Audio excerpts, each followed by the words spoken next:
Nous allons aborder dans cette vidéo la préparation de l'interface et des vues dans notre atelier de modélisation sous Rhino 3D.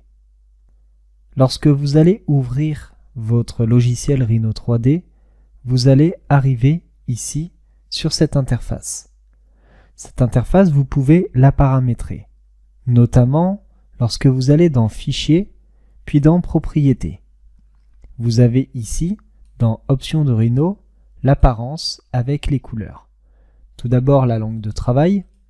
Pour ma part, je n'ai pas le choix, c'est en français. Ensuite, vous avez l'invite de commande. Donc l'invite de commande qui est la fenêtre ici dans cette partie au-dessus. Vous pouvez paramétrer le type de police, la taille du texte, l'arrière-plan, la couleur du texte. Par exemple, si je modifie l'arrière-plan, je le mets en gris foncé. Je clique sur accepter, je vais l'avoir en gris foncé. Pour l'instant, votre interface du logiciel est très claire au niveau de la colorisation. Ça peut parfois faire mal aux yeux et être désagréable. Vous avez donc la possibilité vous-même de paramétrer donc toutes ces couleurs. Dans Apparence, ici, vous avez tout ce qui est invite de commande. Et dans Couleur, vous avez la couleur de la fenêtre. Donc, faites bien attention, c'est la fenêtre de travail, donc de votre espace 2D et 3D. Ce n'est pas la fenêtre ici du logiciel. Si je modifie la couleur, je passe par exemple en noir, je clique sur accepter, je vois que le noir passe dans la fenêtre de travail. Je vais donc ici repasser pour ma part en gris et je clique sur accepter. Ensuite, l'affichage des objets. Les objets que vous allez sélectionner, vous pouvez les afficher d'une couleur différente. Vous pouvez cliquer ici et modifier.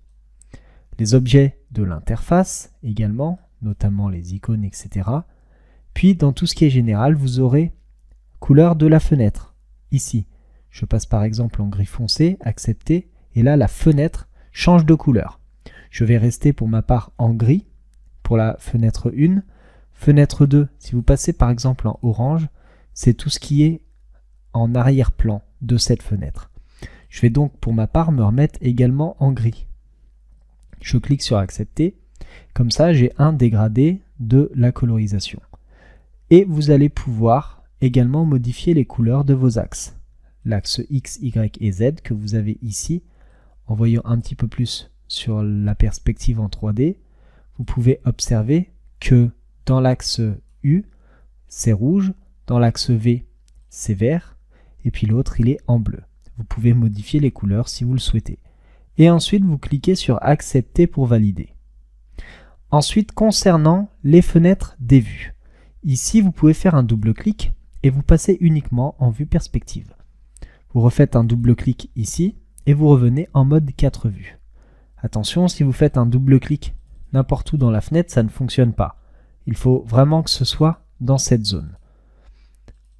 Ensuite, vous pouvez remodifier le type de vue. Ici, j'ai la vue de droite. Si je ne veux pas de la vue de droite, mais de la vue de gauche à la place, je clique sur la flèche et je vais lui définir la vue en gauche. Vous allez donc pouvoir travailler de cette manière. Alors, pour cet atelier, moi, je vais passer sur des petites vues en 2D et je vais vouloir une grande vue ici pour la vue en perspective. Je vais également modifier celle-ci, elle est beaucoup trop grande pour moi. Et je vais travailler de cette manière.